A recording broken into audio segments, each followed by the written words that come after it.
escrito con una Bic, prolijísimo, Flora. Sí. Con numeración de páginas. Con numeración de páginas, porque decía, bueno, en cualquier momento viene una requisa y me lo sacan. Sí. Choque. Las variedades de papas, ¿ves? Con los términos aymaras y los colores. El chuño, tunta, las papas desecadas, ¿no es cierto?, que se hacen en el altiplano. Trabajo de presos.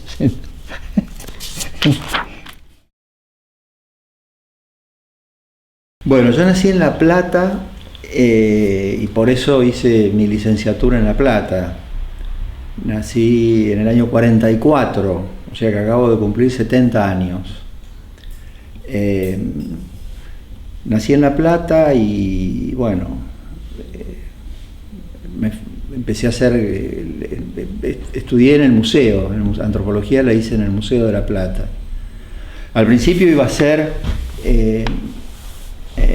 geología, tenía la intención de hacer geología, porque ustedes saben que en La Plata el primer año, y sigue siendo hasta hoy, es común a todas las disciplinas, botánica, zoología, biología, geoquímica y antropología.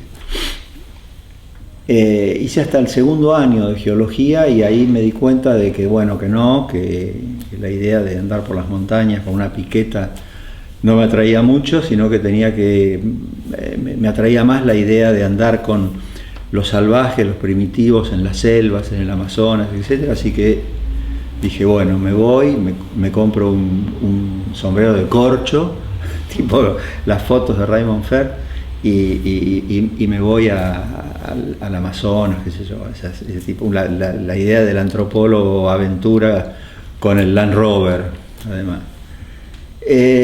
Colonial, pero bueno, esa era un poco la idea de salir de La Plata y vincularme a otras culturas, otros hábitos.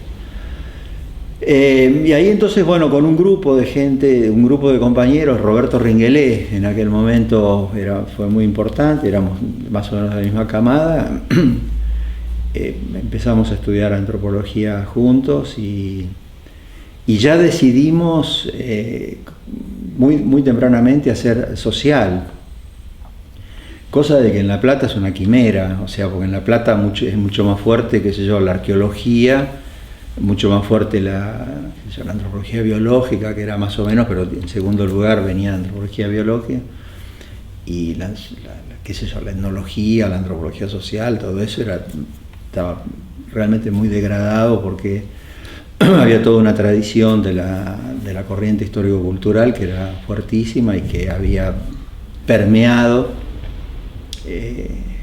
muy fuertemente todo lo que era la formación disciplinaria de la antropología social, digamos, de lo que era la antropología cultural, social, etnología, como se quiera llamar. Consigo un subsidio de CONICET siendo estudiante de la carrera,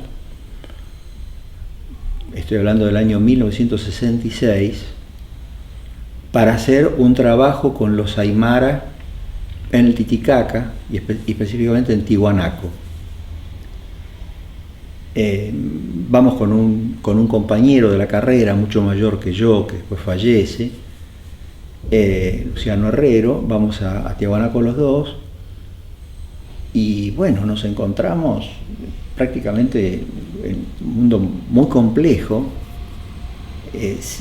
sin herramientas teóricas, sin herramientas técnicas, sin herramientas metodológicas. Estábamos encima con un monolingüismo altísimo, no había una sola mujer que hablara una palabra de castellano, había 4 o 5 aymaras que nos vamos vinculando de a poco, que hablaban, chapuceaban, digamos, el español. Nosotros no teníamos ni idea del aymara, no habíamos hecho ninguna formación, o sea que fueron 2 meses muy impactantes, muy fuertes, y que estábamos entre los vecinos, que así se llama en Bolivia la gente de los pueblos viejos, de los pueblos históricos, como era el caso de Tiwanaku, y las comunidades, que así se les llamaba en la zona de Tiwanaku, ya no no se le había llamado, no había alius, en el sentido del norte de Potosí.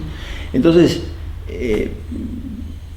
estábamos ahí entre este grupo, digamos, de campesinos aymaras que nos recibieron bien, en fin, y el grupo de vecinos. Hicimos un trabajo de campo que fue muy impactante, que fue muy fuerte, porque bueno, primero que Rex nos había mandado una serie de preguntas muy arqueológicas que evidentemente fracasamos, no supimos, además era imposible responder desde una perspectiva de la antropología o de la etnología, era imposible. Cuestiones como, por ejemplo, qué mitos, recoger mitos del cóndor, estaba toda la influencia levi-straussiana, ¿no es cierto?, para ver si se podía llegar a una interpretación cabal de lo que era el friso de la Puerta del Sol. Bueno, porque en la Puerta del Sol, no sé si ustedes se acuerdan, están una serie de mascarones, digamos, que con tapados como si fueran de cóndor, hincados hacia la parte central, ¿no es cierto?, de la Puerta del Sol. Y bueno, cuando llegamos ahí, yo me preocupé de ver cómo conseguir, digamos, mitos del cóndor, y resulta que ni siquiera había cóndores ya en Tiahuanaco, que los cóndores habían migrado más hacia el norte del Titicaca. Y había cuentos, digamos, lo que se llamarían cuentos, o hay cuentos fantásticos en relación a cóndor, que recogimos 2 o 3, pero que no tenían absolutamente nada que ver con la posibilidad, lo cual es imposible, ¿no es cierto? Estábamos hablando de casi 1500 años, 1800 años de distancia, o sea, se pensaba de alguna manera que el Levi-Strauss, con el asunto de estas estructuras que no se modificaban, ¿no es cierto?, se podía llegar a tener como una especie de máquina del tiempo para poder regresar hacia atrás y poder interpretar símbolos que estaban ahí impresos, digamos, en las piedras o en la arqueología. Así que llegamos y dijimos, bueno, fracasamos en el trabajo de campo, pero fracasamos frente a esas preguntas, ¿no es cierto?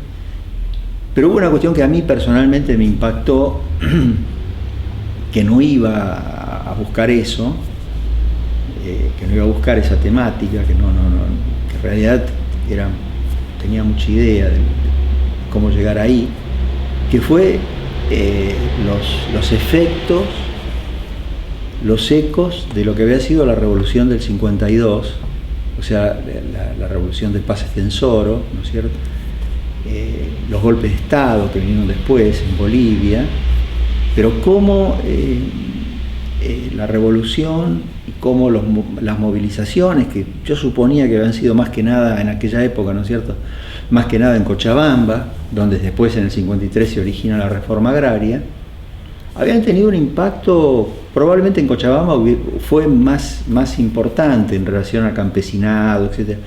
Pero en la zona del altiplano fue realmente muy importante también. Y además había como una memoria de movilizaciones, era muy fresco eso, lo contaban así en primera persona y en presente, muy fresco, movilizaciones hacia La Paz, como diciendo era la primera vez que entramos, que llegamos y que participábamos que podíamos entrar, ir hasta la catedral, hasta la San Francisco, en fin, y poder caminar, ¿no es cierto?, por La Paz, en hojotas, sin ser discriminados. Y cuando decían La Paz, bueno, estaban nombrando, a veces decían La Paz, pero a veces decían Chuquiagu, o sea que es la única capital, ¿no es cierto?, en toda América, que mantiene cotidianamente el nombre indígena de todos los países en los que habitamos. Así que eso me impactó mucho, me impactó la experiencia contada en primera persona, me impactaron determinado tipo de rituales en los cuales participé y casi sin poder poner ningún tipo de... sin poder ponerme en el costado, porque fueron, qué sé yo, por ejemplo, toda la cuestión del alcohol, ¿no es cierto?, tomar muchísimo alcohol para carnaval, para pronosticar también, pronosticar y dar fuerza a los cultivos que se van a recoger más o menos en abril, mayo, y ya en ese momento estábamos viendo cómo iban a ir las papas, cómo iban a ir las habas, en fin. Entonces, bueno, y eso se hace con mucho alcohol. El primer día de carnaval se va a visitar distintos tipos de tenencia de la tierra. También me impactó mucho eso, o sea, cómo de alguna manera, por un lado, aparecía la cooperativa como una forma, producto del 52, producto de toda la cuestión que ya no se puede hablar más de indígenas, sino que hay que hablar de campesinos, ¿no es cierto? La reforma agraria, son campesinos, no son indios, ya está. Digamos que esa era como una especie de palabra santa de la revolución, y cómo abajo de esa esfera, digamos, de comunidad, campesinos, etc., existían tipos de tenencia, formas de organización que eran... Yo no podía decir que eran aymaras en el sentido, qué sé yo, que venían de antes de los incas, pero sí que tenían una raíz muy antigua. En el 68 entonces vuelvo a Tiahuanaco y voy solo, ¿viste? Voy a una comunidad más al norte que se llama Tunicunduriri, mucho más alta. Tiahuanaco está más o menos casi 4.000 metros sobre el nivel del mar. 3.800, 3.900, por ahí. Bueno, Tunicunduriri está casi a 5.000. Eran pastores nada más, porque ahí no hay absolutamente nada de agricultura, llamas. Y bueno, voy viendo toda esa cuestión aymara, y entonces en el 68 me recibo, en el 68 termino mi licenciatura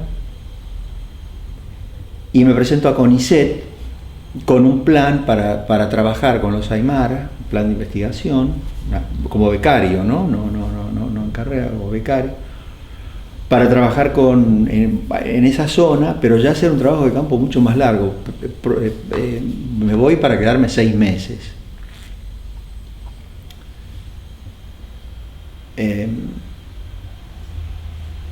Llevo todo el equipaje, en fin, como para quedarme, digamos, 6 meses haciendo campo entre el pueblo de Tiahuanaco y las comunidades en las cuales Guarayas Grande, en la cual ya había estado trabajando bastante.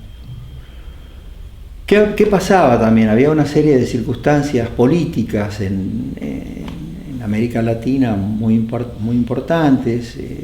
A Guevara lo habían asesinado el año 67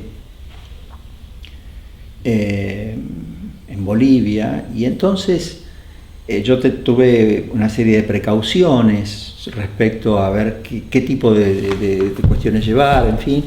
Y hay un estudiante de antropología del primer año que quiere venir conmigo. Yo en ese momento estaba de ayudante de antropología.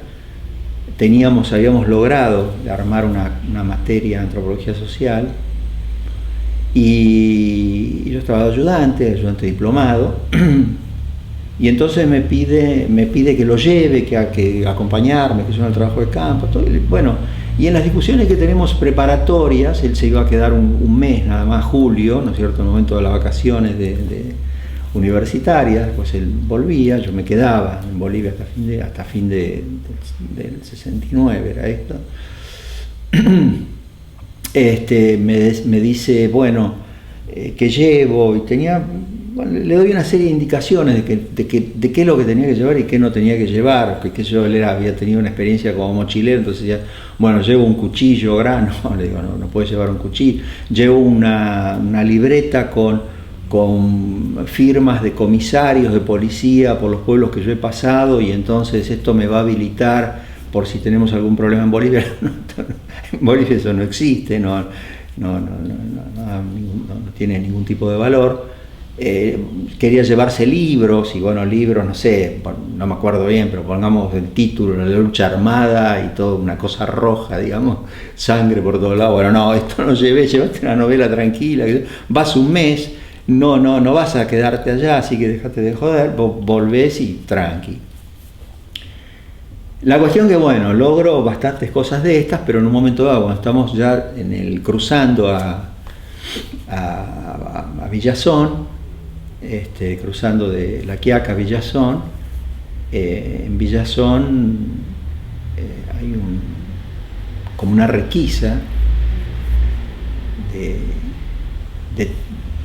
de muchos pasajeros, entre ellos nosotros, de los bultos, etc. Y le encuentran determinado tipo de materiales que eran materiales que no eran revolucionarios, mucho menos, eran cosas, bromas, todo, bueno, revolucionarios para la gente de frontera, por esa sensibilidad que había quedado. Aparte había un gobierno militar, no me acuerdo si estaba Barrientos o Bando Candia ya en ese momento, ¿no es cierto?, la seguidilla de golpes militares post 54, 55 en Bolivia. Y entonces, bueno, nos bajan del tren y nos detienen. Estoy bastante tiempo, estamos en una comisaría, estamos más o menos unos 20 días, al muchacho que venía conmigo lo expulsan de Bolivia, lo mandan para Argentina de nuevo, cruza el puente hacia La Quiaca, no hay problema. Y yo quedo detenido ahí unos días, en total ha sido 25 días, una cosa así, con todos los materiales, todo esto, hasta que se decide, lo estoy abreviando esto, ¿no?, hasta que se decide darme la libertad en La Paz. Entonces el cónsul argentino en Villazón, que se portó muy bien en la frontera, me dice: mirá, no podés volver a La Paz, porque nosotros, si vas a La Paz, te mandan en un tren que va por la zona de Uyuni, por la zona de Oruro, no tenemos ningún tipo de control, no sabemos qué va a pasar con vos, no podemos controlar cómo llegás hasta La Paz, así que lo que tenés que hacer es escaparte. Yo te apoyo, nos vamos, saquemos las cosas de guardia, porque a mí me daban la libertad. Entonces, lleva todo como si te fueras en el tren, lo dejamos todo en el consulado y después nos arreglamos y cruzás conmigo el puente. Sin pasaporte. El pasaporte lo retenían porque me lo iban a dar en La Paz. Entonces digo, bueno, que sea, qué sé yo, que sea lo que Dios quiere. Cruzamos el puente bien y listo. No me dieron el pasaporte, iba con el cónsul, en fin, tranquilo. Y después, bueno, recuperé algunas cosas de todo lo que era el trabajo de campo porque habían quedado, ¿no es cierto?, en el consulado. Eso tuvo un efecto muy fuerte. Yo ya a partir de ahí no podía volver a Bolivia porque me había fugado, digamos, de esa orden, porque la libertad me la iban a dar en La Paz. Entonces tengo que, frente al CONICET, hacer un planteo de cambio de lugar de trabajo. Entonces digo, bueno, que voy a trabajar al lado aymara, pero al lado peruano, del otro lado del lago, del Titicaca. Así que Yuli, qué sé yo, Puno, en fin, sur de Puno, hay montones de lugares aymaras ahí. Entonces no me aceptan eso en el CONICET y me expulsan, me quitan la beca, quedo afuera.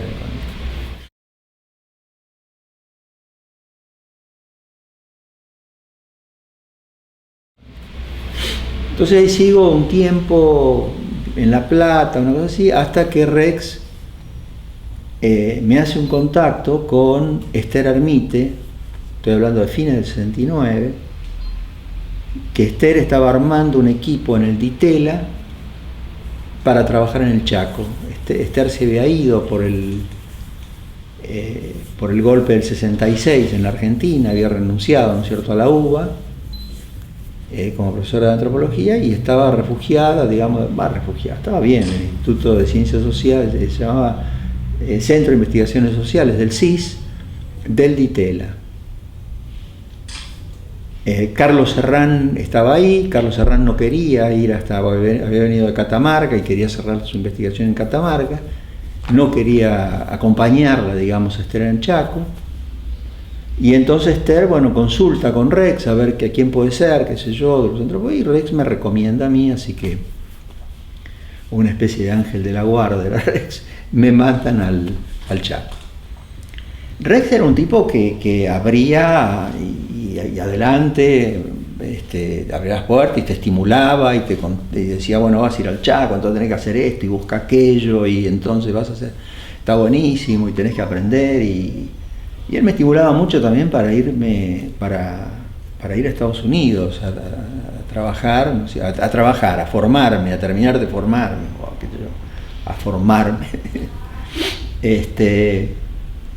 Me consigue 2 puentes muy importantes, uno en Cornell, que era John Murra, que a mí me interesaba mucho John Murra porque estaba con todo el tema andino, y otro, y me encuentro con Murra en una de las visitas de aquella época a la Argentina para el Congreso de Americanistas. Murra también muy joven, me encuentro con Murra, conversamos, y otro que estaba en Harvard, que después él va a Harvard, porque estaba Germani también en Harvard, es John Boyd, que había trabajado también en Yucatán, que también me interesa mucho y lo conozco a John Boyd, y me mandan, bueno, en Harvard también había otro estructuralista bastante levistrociano, que era Maybury Lewis, que había trabajado en todo el tema, obviamente, Amazonia, ¿no? Y que además había sido uno de los tipos que había impulsado toda la antropología brasilera, porque es el que consigue las becas para que vaya Cardoso de Oliveira, en fin, todo el grupo de Brasilia, ¿viste? Allá a Harvard, cuando Harvard en ese momento tenía una relación más amplia con lo que serían las distintas temáticas de la antropología social, que después hasta el presente, digamos, Harvard fue cerrando hasta ser solamente algo así como antropología de la salud, antropología médica. Con Rex era un tipo así. Rex estimulaba, decía, bueno, andá, qué sé yo le decía, me tengo que ir, qué sé yo, ¿qué te parece? Me voy a Ucrania, y me decía, sí, anda a Ucrania, anda a buscar esto, ¿qué te ve? Y además tenía una muy buena formación él, en el sentido de que él había estado con Stewart, ¿no es cierto?, en Columbia, y había sido compañero de Harris, Marvin Harris, lo había conocido a Wolf, a Eric Wolf, en fin, se había encontrado con todo ese grupo. Y además que tenía esa formación americana, ¿viste?, de las 4 patas, o sea, era arqueólogo fundamentalmente, pero al mismo tiempo había hecho social, había hecho lingüística y había hecho biológica, y más biológica él, que era médico de grado, así que tenía y estimulaba, Rex estimulaba, de repente con cosas muy locas, pero adelante, vamos, vayan y vean y piensen, imaginen todo. Esther era más estricta. Esther era más, bueno, acá el trabajo de campo hay que hacerlo así, hay que hacer esto, hay que aquello, todo. Pero yo me llevé muy bien. Era una persona muy, como puedo decir, se ve que había tenido, no sé, algunos problemas en su vida privada, no sé, ponía cierta distancia. Yo con Esther en el trabajo de campo que hice en el Chaco me llevé muy bien.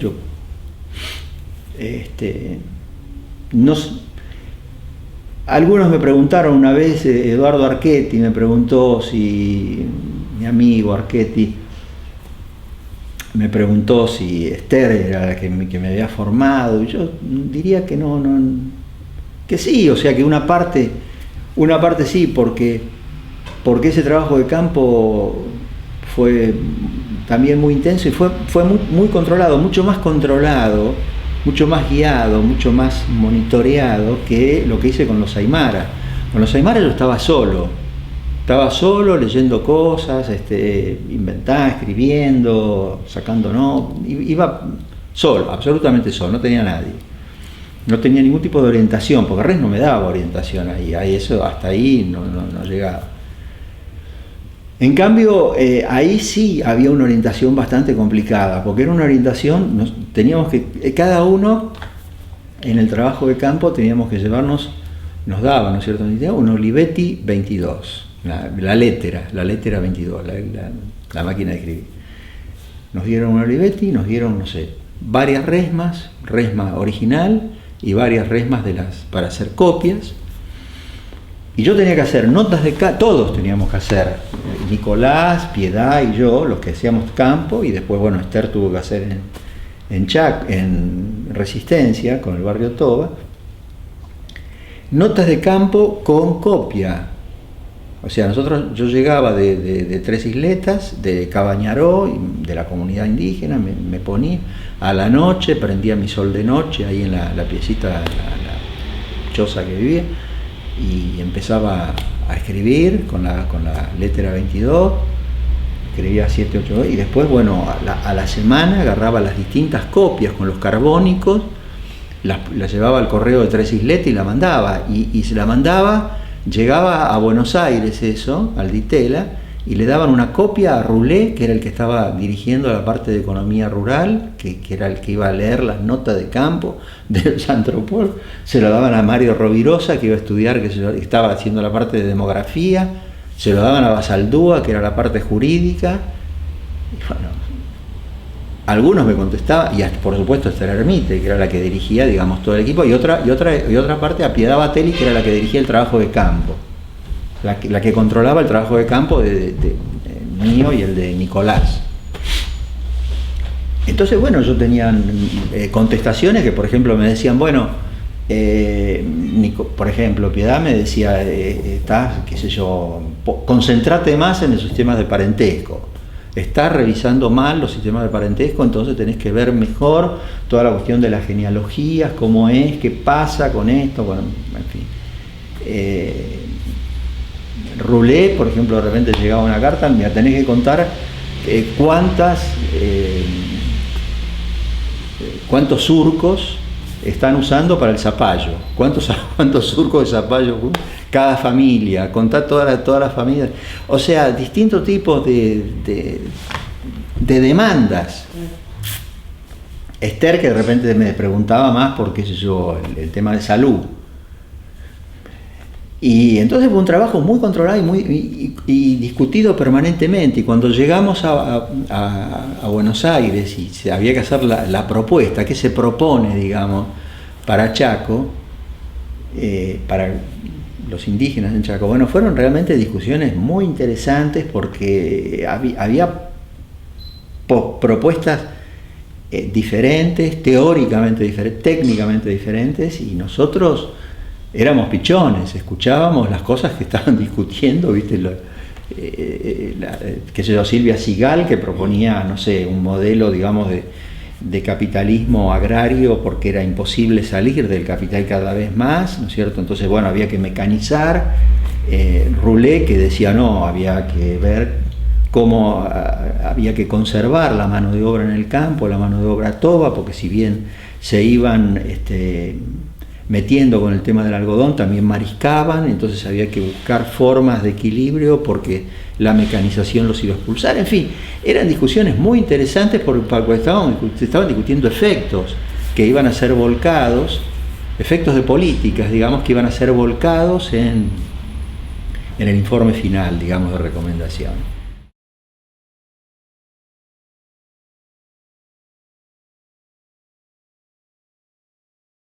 La tesis doctoral no era una preocupación en aquellos años, no interesaba mucho. A mí lo que más me interesaba era la formación como antropólogo social, que era muy difícil porque no había profesores, entonces ese era el punto uno. Y lo otro, lo de Chaco sí, ya lo empiezo a pensar para hacer la tesis doctorado en La Plata, e inclusive la inscribo, porque en este interregno, digamos, en el Ditela, en ese equipo, ¿no es cierto?, también me encuentro con Miguel Murmis. Y Miguel, que estaba trabajando con NUN, con Pepe NUN, en todo el proyecto de marginalidad, había hecho estudios sobre el algodón en pequeños productores en Chaco. Entonces lo voy a ver a Miguel en Sixo, y Miguel me dice, bueno, te dirijo.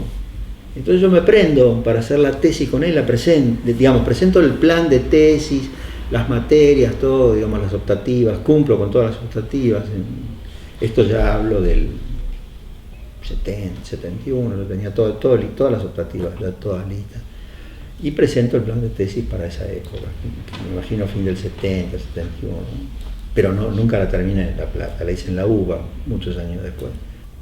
Entonces, bueno, cuando estoy por con esa decisión entre Chaco, Bolivia, qué sé yo, en el 71, que estoy volviendo a Chaco, se produce un golpe en Bolivia y a uno de los que matan en la calle, que lo escucho por radio además, prendo la radio y lo escucho, era concretamente a Lefebvre. Lo matan en la defensa, digamos, que él decía que había que hacer de las movilizaciones populares, en fin, mueren en las calles de La Paz. Bueno, voy a Chaco, también con la idea de continuar, digamos, el trabajo en Chaco, y una de las cosas que también me impacta del 70 y del 71 en Chaco es la cuestión de las ligas agrarias, la existencia de las ligas agrarias, que arrancan, no me acuerdo bien, en el fin del 69, pero en el 70 explotan, justamente en todo el camino ese de Tres Isletas, y especialmente entre Sáenz Peña y Resistencia, movilizaciones, tractorazos, en fin, y eran todos criollos. Entonces, bueno, yo me reúno con los jefes de las ligas en el año 71 en Sáenz Peña. Tenemos una larga discusión de por qué se discrimina a los grupos indígenas, por qué los criollos no aceptan, que además había sido uno de los temas fundamentales del trabajo con Esther. O sea, justamente en Tres Isletas había como tres grupos étnicos, para decirlo sintéticamente, de población: los tobas, los criollos y autocalificados criollos, y los gringos. Y los gringos era toda una migración centroeuropea, fundamentalmente yugoslavos, polacos, en fin, pero especialmente gente que venía mucho yugoslavo, Kapitanich, que estaban ahí y que tenían una cuestión racista fuertísimo, eran distintos niveles de racismo, pero eran muy fuertes. Entonces, bueno, yo discuto con las ligas, con este grupo de las ligas, ¿por qué no se incorporan los indígenas que ya habían dejado, son cazadores, recolectores? No, dejaron de ser, ya tienen sus cultivos, están haciendo algodón, son cosecheros. No los logro convencer. Y una de las cuestiones impactantes que yo tengo en ese momento, aparte de toda la discusión, las movilizaciones, etcétera, es que eran dirigentes que éramos más o menos de la misma edad, 26, 27 años, tenían todas los últimos trabajos de Cook y del peronismo, de John William Cook, ¿no es cierto?, sobre la mesa. El famoso informe a las bases, que había llegado en el año 1966 de Cook. O sea que de alguna manera yo empezaba a leer ya todo ese tipo de literatura. Yo había militado un poco en la universidad, pero nunca fuerte. Y entonces, a partir, digamos, de que vuelvo a Buenos Aires en el 71, que yo terminaba mi trabajo con el Ditela, porque era un contrato, todo eso, yo digo, bueno, ahí tengo que decir, cuelgo los botines de la antropología. Y me dedico a la militancia. Mantengo cierto tipo de cobertura académica porque voy a Mar del Plata con la gente de las cátedras nacionales, con Carpio, con Carri, Pablito Franco, en fin, vamos a Mar del Plata a sociología. Después, bueno, también hago algo en antropología. Estaba Eduardo Menéndez con todo el grupo de Lischetti, Neufeld, estaban ellas allá. Pero yo primero voy con los sociólogos, pero voy de alguna manera como una especie de bueno, tengo que tener trabajo for sport, digamos, ¿no? Pero mi actividad a partir de ahí es concretamente la militancia. Voy entrando cada vez más en una militancia muy fuerte. Milito en principio lo que era la FAP, las Fuerzas Armadas Peronistas, el peronismo de base. milito en la zona oeste de Buenos Aires, toda la zona de San Miguel, todo, parte también en Capital, y después empiezo a hacer todo un trabajo de militancia junto con el Petizo Carri en Mar del Plata. Y bueno, de alguna manera tengo la suerte, siempre yo digo, tuve la suerte, y ahí tengo que agradecerle no solamente a Dios, sino también a Isabelita, de que me meten preso. Yo caigo en prisión en noviembre del año 75. Triple A. ¿Cómo? Triple A. Fuerzas conjuntas. A partir del 1 de noviembre, si hubiera sido la AAA, yo estaba del otro lado. Sí, No. claro. Fuerzas conjuntas. A partir del 1 de noviembre del 75, el operativo Independencia, que se había declarado en Tucumán en febrero del 75, se extiende al conjunto del país. A los 15 días me agarran a mí, bueno, con un montón de otros compañeros, ¿no es cierto?, en el Mar del Plata.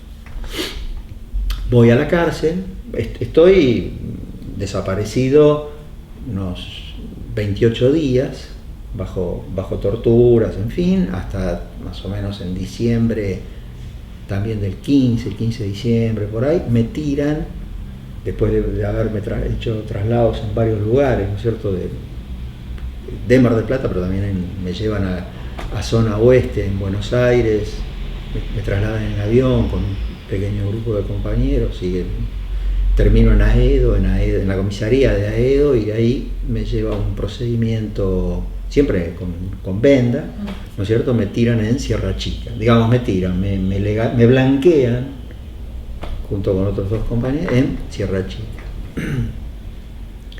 Esto es, no me acuerdo si el 14 o el 15 de diciembre del año 75.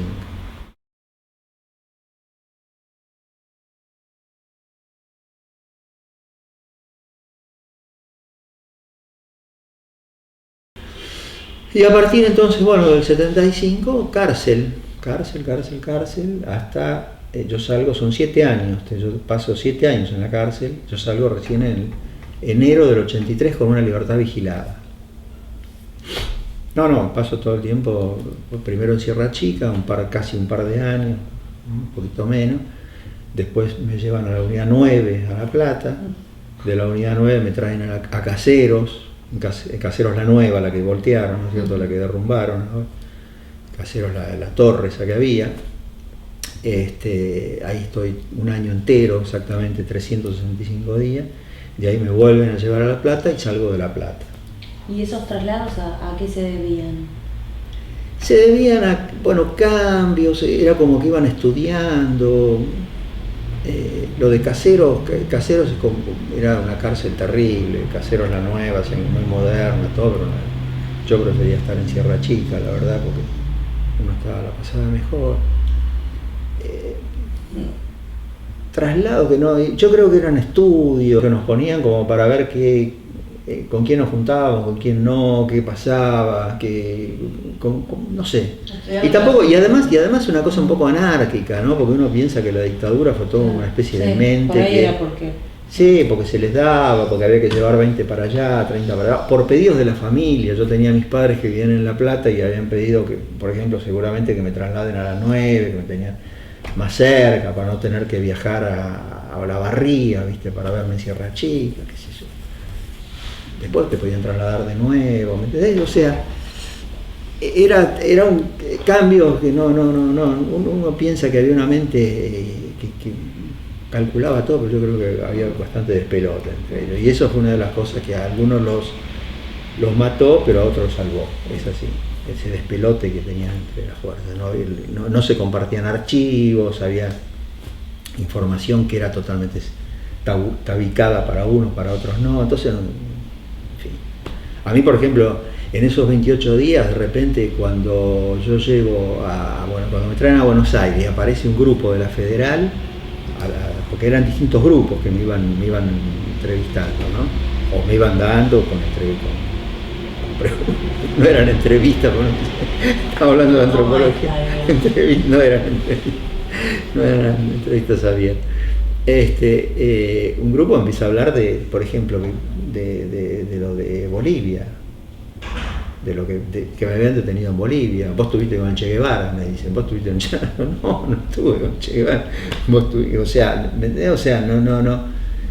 Y otros grupos, los de Mar del Plata, que me habían detenido, las fuerzas conjuntas, que eran Marina seguro, porque me llevan a la base de la Marina, y aparte porque predominaba ahí la Marina.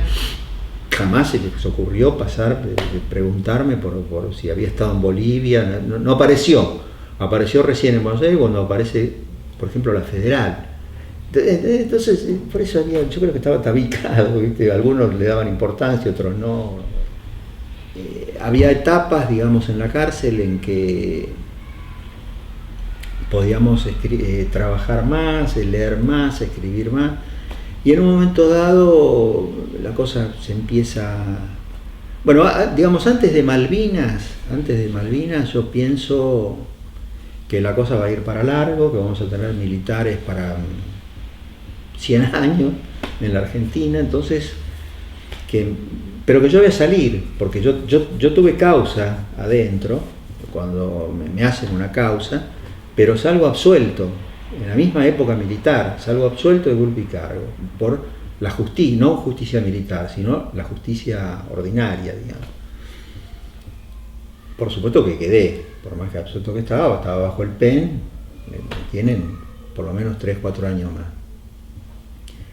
Entonces yo pienso, bueno, en algún momento voy a salir. Yo tenía un montón de países que me daban la opción, pedía la opción y no me la daban porque estaba regulado, ¿no es cierto?, el artículo 18 de la Constitución, así que no es que uno presentaba la opción y se iba, así que... Y entonces digo, bueno, ¿cuáles son, digamos, cómo me engancharía, digamos, en qué me engancharía en relación? Yo quería volver a América Latina, tenía mi esposa... madre de mis hijos mayores, estaba viviendo en Italia, también había estado presa, pero había salido antes, ella tenía la doble ciudadanía, estaba viviendo en Italia, digo, bueno, me voy a ir a Italia, y después, volvemos a América Latina. Argentina van a estar los militares, no voy a poder entrar, tengo que llegar a un lugar más... Entonces yo veía que yo tenía dos experiencias muy fuertes que me anclaban, aparte de la cuestión de la militancia, que era la cuestión de los aymara, la cuestión boliviana y la cuestión chaqueña. A Chaco no iba a poder volver, porque bueno, estaba parte de la Argentina, entonces tenía que dar una vuelta por Florencia, ahí estaba allá en Firenze, y después daba la vuelta y me volvía a Bolivia. Me quedo en Bolivia y me hago ese plan, me hago un plan en la cárcel, ¿viste? Bueno, hago la antropología, soy licenciado en antropología, tengo mi grado en antropología, me tengo que enganchar con eso, en fin, así que empiezo a estudiar, voy a tratar de ver todo lo que pueda conseguir de los aymara para volver a trabajar con los aymara a Bolivia. Obviamente que las lecturas eran muy difíciles, que a veces me entraba, qué sé yo, libros, no sé, hasta de historia arqueológica de los incas, supongamos, y no me lo dejaban pasar. A veces sí, a veces no, era muy caprichoso eso también. Pero la cosa se empieza a aliviar mucho, un poquito antes de Malvinas, y de nuevo aparece ahí, cuando especialmente estoy en la 9, mi ángel de la guarda. Claro, porque Rex vivía en la calle 1, y mis padres también vivían en la calle 1, él estaba más o menos, no me acuerdo bien, pero 1,46, 47, por ahí, mis padres 1,54, estaban a 6, 7 cuadras, y entonces Rex... mi madre se acerca y le cuenta esto a Rex, que yo voy a volver a trabajar con los aymara, qué sé yo, y entonces Rex le empieza a dar libros para que me los traiga por visita. Yo tenía visitas todas las semanas, una vez por semana, ¿no es cierto?, los sábados. Entonces en la 9 me entran a entrar libros, algunos conservo, que son leíbles solamente por presos, porque son libros, digamos, de crónicas del siglo XVI, y son crónicas, ni siquiera son, qué sé yo, Garcilaso de la Vega es un bestseller comparado crónicas, digamos, que son cantidad de llama, cantidad de esto, y de ese tipo de trabajo, que como preso era fantástico, porque yo me ponía con los cuadernos y empezaba a sacar cuentas y los números, y fulano y mengano, el cacique tal. Así que trabajo mucho en eso y escribo varios cuadernos sobre ese tipo de material. Me manda, por ejemplo, qué sé yo, el famoso tomo ese de Marvin Harris, que me lo dejaron entrar, ese sobre la historia de la antropología del siglo XXI. Me lo leo todo y de alguna manera me pongo un poquito más al día de cómo estaba yo, porque a partir del 71 prácticamente no había leído más nada. Y en un momento, bueno, 83 ya la cosa, que yo salgo con un habeas corpus. Los primeros días de enero me lo dieron el habeas corpus en diciembre, y en enero del 83 salgo de la unidad 9 junto con algunos compañeros y nos vamos. Yo me voy a la casa de mis padres en La Plata, pero como decía, con una libertad vigilada, no me podía ir de La Plata.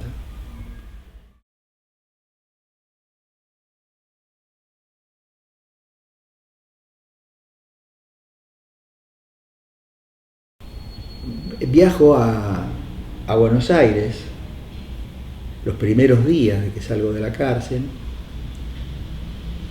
Ahí me encuentro con Nicolás Íñigo Carreras y vamos a Claxo, que estaba de Lich, estaba Pancho de Lich, director de Claxo, y habían organizado unas becas especiales como de actualización en la disciplina, especialmente para casos como el mío, ¿no es cierto?, de gente que había estado presa fuera de la cuestión, entonces que becas de actualización, algo así, becas senior de actualización. Así que bueno, me presento con un plan que yo gano una beca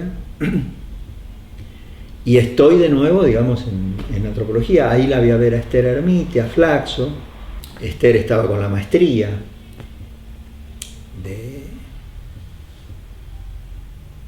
en antropología social. Estaba, que llegó Mauricio, Piqui Wallace había sido compañero también de la FAF, del PB. En fin, había una serie de compañeros.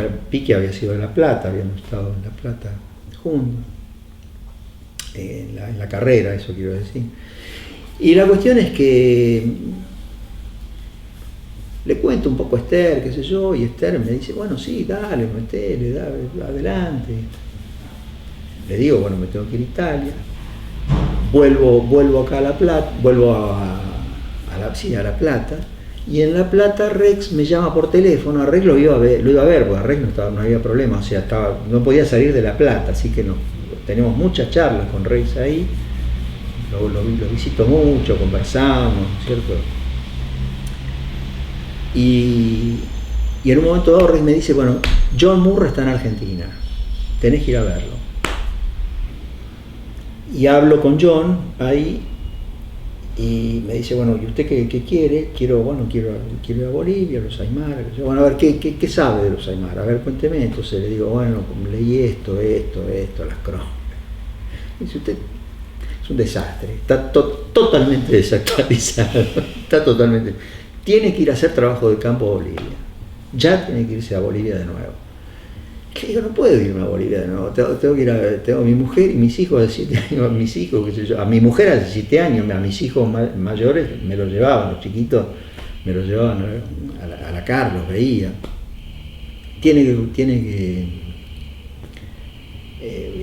que volver por una discusión durísimo. John era muy duro, muy complicado. Acá tiene que volver, tiene que estar, porque esto es un desastre, qué sé yo, todo lo que leyó está viejísimo, totalmente desactualizado, son todas cosas carcelarias, ¿no? Está bien, sirve, qué sé yo, no es que no sirve, pero es todo entretenimiento. Entonces tiene que volver. Le digo, John, me es imposible. Entonces dice, bueno, ya que va a estar en Italia, 2 cuestiones. La tiene que ir a ver a Olivia Harris a Londres.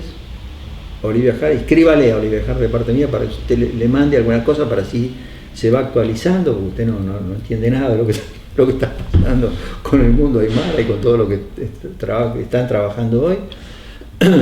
Y ya que va a estar en Italia, le voy a encargar que vaya al Vaticano, a la compañía, a la casa de los jesuitas en el Vaticano, y vaya a buscar cartas extraviadas. Hay 3 cartas, me dice que hay extraviadas, de Ludovico Bertone. ¿Atiende? Sí. 3, 4 veces que voy al Vaticano, por lo menos encuentro una de las cartas perdidas de Bertonio, que a su vez que era una carta que había escrito desde a fines del 16, o sea, es una carta de 1585, 1587, por ahí, y se la manda a quien había sido el protector, digamos, el formador, que era otro jesuita mayor que lo había tomado en Roma y lo había formado, digamos, antes de mandarlo muy jovencito, ¿no es cierto?, a Perú, a lo que va a ser Perú después, ¿no es cierto?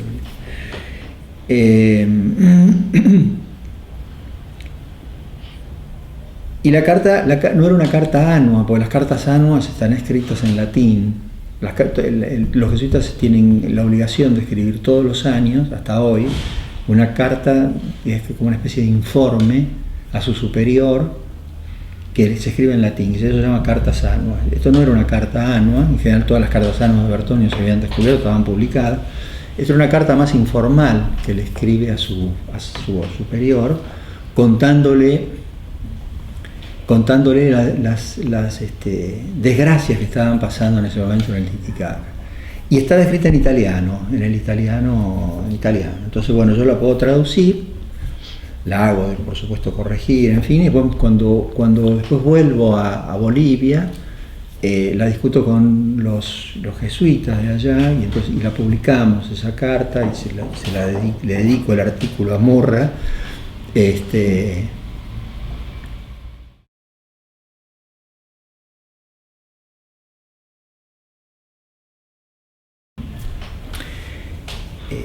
hablando del año 84, logro conectarme con un organismo no gubernamental que les interesa, que tenían ya trabajos en Bolivia y en Perú, que les interesa la cuestión de un antropólogo que vuelva, que vaya y que, digamos, de alguna manera haga una especie de evaluación ongoing de los proyectos que ellos estaban teniendo en Bolivia. Me contratan para volver, es un contrato de 1 año y medio, 2 años, para volver a los Andes, nos volvemos a Buenos Aires y de ahí nos vamos. Ya era el 83, ¿no es cierto? Ya era el 84 en algún momento. Paso por Tilcara. En Tilcara me encuentro con la gente que estaba ahí, estaba Guillermo Madrazo y la mujer de directores del instituto, y en ese momento también estaba Pedro Krapovicas, arqueólogo, ¿no es cierto?, que estaba en Tilcara, había estado en el museo, ¿no es cierto?, el museo etnográfico de acá. En el museo etnográfico estaba el director Torres González, entonces a mí también me contratan gente de antropología social, estaba Carlos. Bueno, en la facultad estaba un director, un interventor como decano que había sido profesor mío en Humanidades en La Plata, Norberto Rodríguez Bustamante. Norberto había sido profesor de Psicología Social en una de las materias que yo hice optativa fuera de Ciencias Naturales, escapando, digamos, del museo en La Plata. Entonces, bueno, todo eso, digamos, me dicen, bueno, tenés que volver, tenés que dar clases. Yo doy clases en la UBA, acá en La Plata, en Buenos Aires. En Tilcara, digamos, charlamos un poco de ver cómo podíamos hacer un proyecto en Jujuy y todo, y sigo hacia Bolivia, que era un poco el proyecto, y ahí me voy a quedar entre idas y vueltas bastante tiempo. Y en Bolivia, claro, a mí se me va ocurriendo, por la vinculación que tengo con este organismo italiano, con mis contactos de alguna manera académicos con los jesuitas que estaban con un organismo no gubernamental que tienen ellos hasta hoy allá, que es CIPCA. Me va gustando mucho esa idea de CIPCA, en el sentido de articulaciones entre lo académico y una antropología aplicada. entre lo aplicado y lo académico. A mí me parece que eso era una cuestión interesantísima para explotar. No había nada en la Argentina que se pareciera a eso. Y pienso, bueno, hay que hacer un intento de armar un centro de este tipo en la Argentina que balanceara la cuestión de, digamos, ciencia básica con ciencia aplicada. Con los italianos llegamos y hacemos una especie de evaluación de las posibilidades, de las alternativas institucionales que había en el noroeste argentino para hacer un centro como podía ser el de Sitka en Bolivia. Y llegamos a la conclusión de que en aquel momento lo único que había institucionalmente en el noroeste argentino para instalar era la UBA con Tilcara. Por más que en la zona jujeña muchos decían que la UBA en Tilcara era, qué sé yo, el colonialismo inglés en el África, ¿viste? Como que eran los porteños que estaban colonizando. ¿Por qué? Esa era mi gran pregunta, y que yo he escrito varias cosas sobre eso, es ¿por qué a iguales condiciones ecológicas, a iguales condiciones históricas, a una historia, digamos, común, muy prolongada, en toda esa zona, cuando uno cruza esa frontera que uno la observa como casi virtual, porque no hay nada que te lo... Cuando cruzas hacia Bolivia, o cuando venís de Bolivia cruzás, te encontrás con que hay diferencias brutales en las formas organizativas, culturales, de esos mismos campesinos. O sea, de un lado te encontrabas la comunidad, el sindicato agrario, y sindicato agrario que de alguna manera era el ALIU, y del lado argentino no encontrabas nada, encontrabas un grupo de gente migrante que iban a la zafra, volvían, y que no tenían formas organizadas. Entonces, ¿cuál es la explicación? Para mí había que encontrar, digamos, la explicación de por qué en el lado argentino existe como una desestructuración en términos de movimientos sociales rurales, y por qué en el lado boliviano existe una fuerte estructuración que, haciendo saltos históricos de la época esta que estoy contando hasta hoy, bueno, te llevan a explicar de por qué existió un vicepresidente aymara, que era neoliberal pero se consideraba aymara, y por qué hoy Evo Morales es presidente de Bolivia, o sea, aymara. Entonces te encontrás con que hay una retaguardia, que no es no hay una motivación estricta, digamos, de la elección, pero sí que hay una retaguardia en la zona rural, una retaguardia de una vanguardia en términos de movimientos sociales urbanos, cocaleros, etcétera, más aymara, menos aymara, más quechua, menos quechua, en fin, más cholos, o sea, mestizos, ¿no? En el caso boliviano, pero que tenés una retaguardia muy fuerte, muy organizada y muy tradicional, ¿no es cierto?, que apoya ese tipo de cosas que están en la ciudad. Y la discusión, ¿no es cierto?, teórica dentro de la antropología, que había al menos poco encontrábamos nosotros en aquel momento, de la discusión teórica, no desde la ciencia política en general o desde la teoría social en general, que hay mucho, sino más bien de la antropología, que había muy poco, digamos, la discusión del Estado.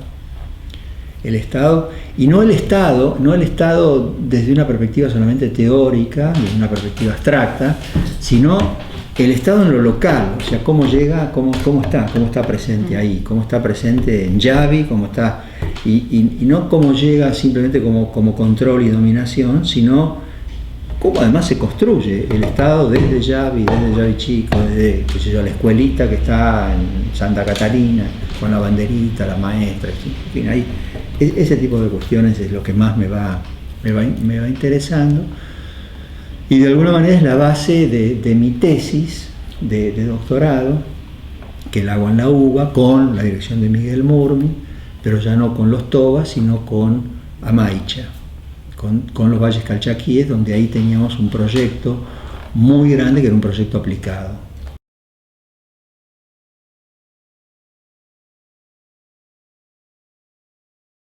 Ahí hicimos este proyecto grande de Amaicha y seguimos escribiendo críticamente, más o menos, recogiendo cosas y otras no, qué sé yo, y en un momento dado que yo estoy en Jujuy viviendo con toda esta cuestión, viene una íntima amiga, colega, antropóloga, amiga de los años 70, Julie Taylor, que la había conocido que ella hizo la tesis sobre Eva Perón acá en Oxford, se doctoró, no, pero es norteamericana.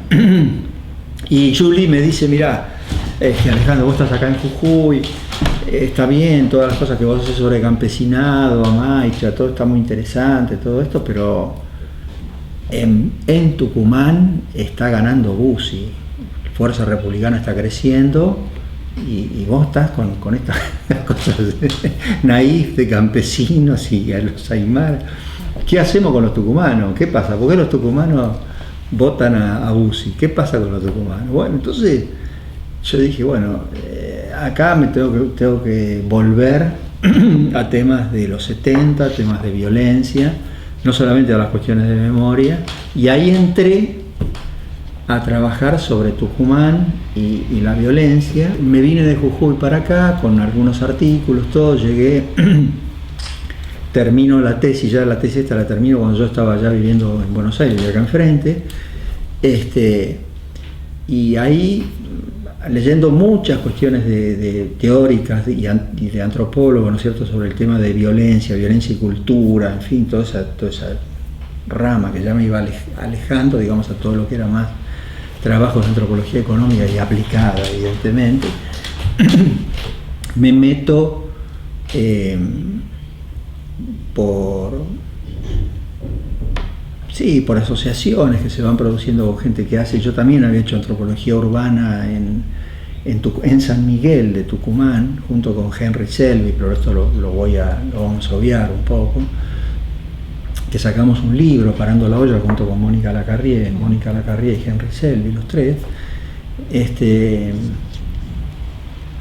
Armamos acá en Buenos Aires, digamos, un proyecto de trabajar sobre la cuestión urbana y el conflicto y la transgresión. Primero, yo cuando vengo acá voy a Quilmes, la Universidad de Quilmes, estoy muy poco, un año en Quilmes, y después ya paso a Flaxo, y desde esa época estoy ahí, o sea, más o menos para el año 96, 97 que estoy, o 97, de 97 para acá estoy en Flaxo. Pero por supuesto que una de las cuestiones que a mí me salvaron en la última etapa es que entro, cuando llego de Italia, en el año, ponele 86, no me acuerdo bien, 87, entro a CONICET de nuevo y hago una carrera, digamos, académica dentro de CONICET. Yo soy investigador principal, entonces puedo hacer estos saltos, Jujuy, Uva, Unju, qué sé yo, Quilmes y Flaxo.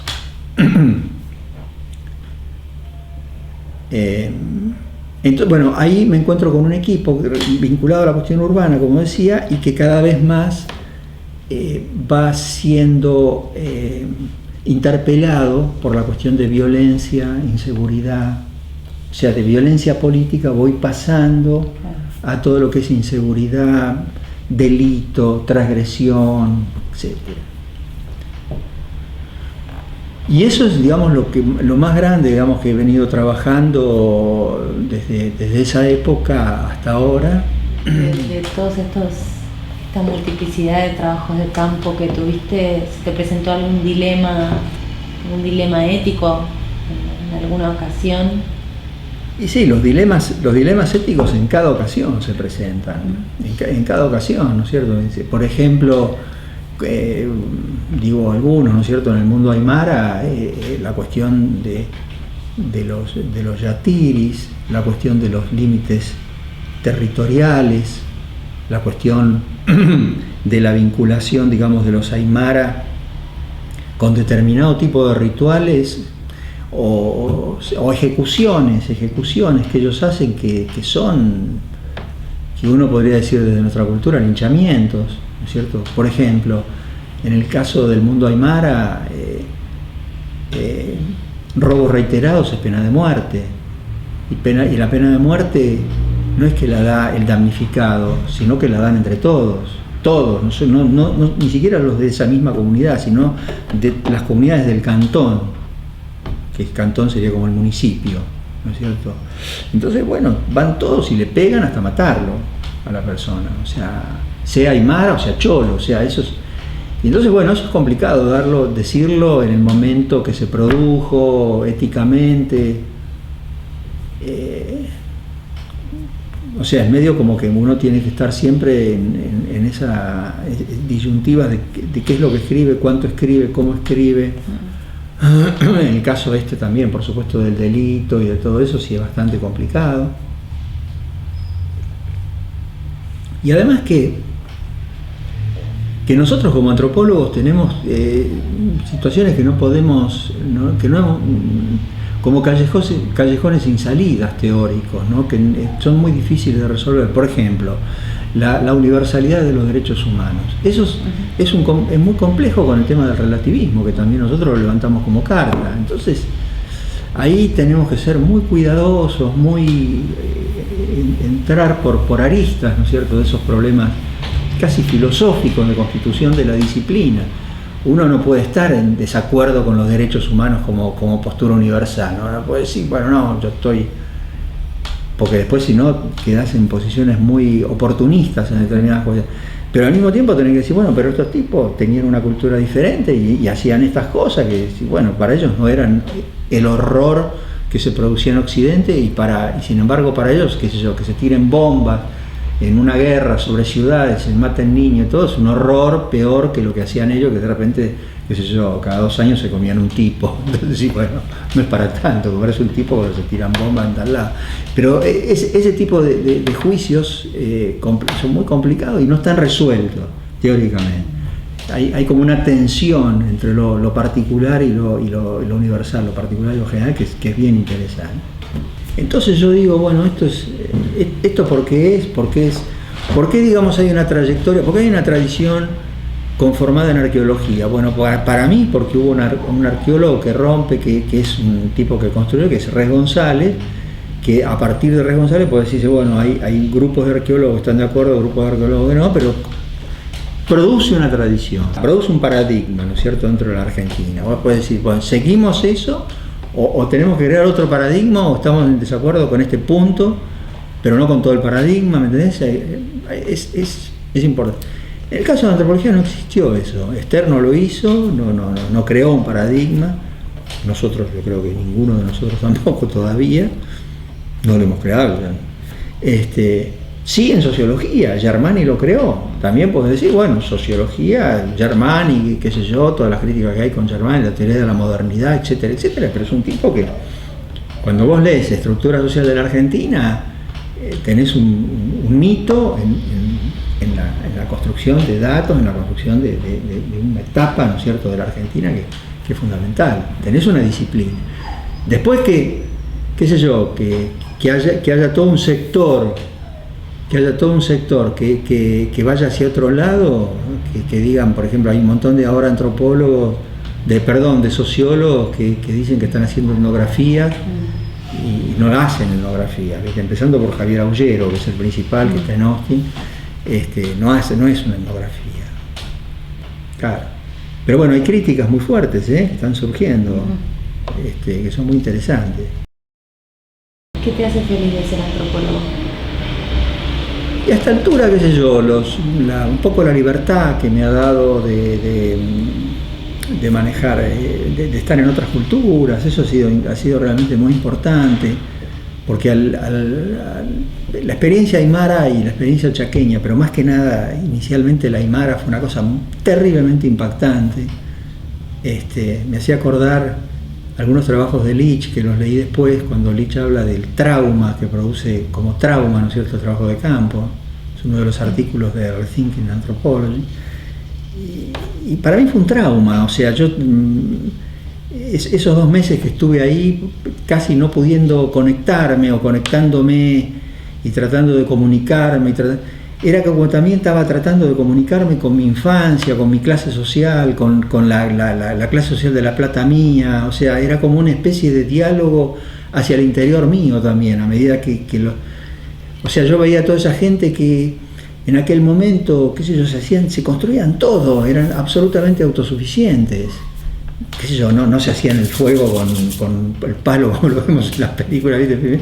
Compraban, no sé, fósforo, una cosa así, pero todo lo demás, la comida, las cosas, se lo sembraban ellos, casi no no acudían, estaban totalmente afuera del mercado, la casa se la construían enteramente ellos, la ropa se la hacían absolutamente ellos. Entonces, o sea, claro, en fin, fue una experiencia muy impactante. Y en un momento dado, en uno de esos rituales que yo les refería al principio, la familia esta, que yo digo, mi familia aymara, los Chambilla, el viejo Chambilla, bueno, nos vamos a ese ritual y empezamos a tomar, y en un momento dado él va a decir, bueno, ustedes, porque éramos dos los que estábamos ahí, Luciano después falleció, mucho más grande que yo en ese momento, ustedes son los hijos que vinieron del cielo, los hijos que vinieron de la tierra, bueno, son ellos, Walter, Damiano, en fin, Feliciano, que eran los varones más las mujeres, y ustedes son los dos que vinieron de afuera, del cielo. No del cielo en sentido cristiano, ¿no? Sino del cielo aymara, de lo alto. Nos tenía que ubicar en algún lugar, ¿no es cierto? Y nos ubicó ahí. Y era un momento que que habíamos tomado, pero cantidades ya de alcohol. Entonces yo digo, bueno, yo vuelvo al pueblo. Eran, ponerle las, qué sé yo, 7 de la tarde, 6 de la tarde en el altiplano. Ya el frío empieza a ser muy intenso, ¿no es cierto?, en los 4.000 metros de altura. Me vuelvo, caminé 2 pasos y me caí, me desmayé. Fue la única vez en mi vida que me desmayé con el alcohol. Pero desmayé, así, perdí absolutamente el conocimiento. Y ahí ellos me recogieron y me guardaron en su casa, porque ellos me decían, no te podés ir, vas a morir. Porque si esto te pasa más lejos, te caes, después me decían, y morís. Porque el frío, y es una muerte muy común, la muerte por el frío, digamos, genera eso. Y bueno, entonces ahí me quedé en la casa y es como que fui adoptado. Pasaron, no sé, 20 años, y cuando vuelvo a La Paz, hablo con Javier, después de la cárcel y tal, etcétera, hablo con Javier Albó, y Javier me pregunta, ¿dónde estuviste vos en aquellos años? Estuve en Guaraya, estuve en tal lado, me dice, bueno, ¿y con qué familia? Con los Chambilla. Bueno, me dice, Walter Chambilla ahora está de locutor en la radio San Gabriel, que es una radio aymara y en español, digamos, bilingüe, de La Paz. Entonces me voy a verlo, anda a verlo. Hacía 20 años, desde el 68, que fue la última vez, hasta el 84, 85. Voy con digo, bueno, este tipo me dice, ¿este quién es? ¿Vos quién sos? Y me abraza y me dice, ha muerto nuestro padre, hace 2 años, tenés que venir. Justo coincidía con Todos Muertos y Todos Santos. En noviembre, ¿no es cierto? Noviembre, octubre. Entonces me voy a vivir a la casa del Alto de Walter, con Diego, mi hijo mayor, y nos quedamos 5 días, que mi hijo ahí no me reconoce, lo cuenta ahora alegremente, mi hijo ahora tiene 40 años, lo cuenta alegremente, pues yo paso los 5 días borracho, porque es todo un ritual muy particular. Con la familia aymara. Walter me abraza, ¿viste? Me dice así, bueno, menos mal que volví, como si me hubiera ido antes de ayer. Entonces, claro, la concepción del tiempo, ¿viste?, para uno es radicalmente diferente. Eso me impacta, digamos, la experiencia boliviana me impacta mucho, y a veces doy cursos sobre Bolivia porque vuelvo, hablo con Silvia Rivera Cusicanqui, que fue también una gran amiga, en fin, siempre, si puedo me hago una escapada a Bolivia. Los lazos del trabajo de campo. Eso, claro, son fuertísimos.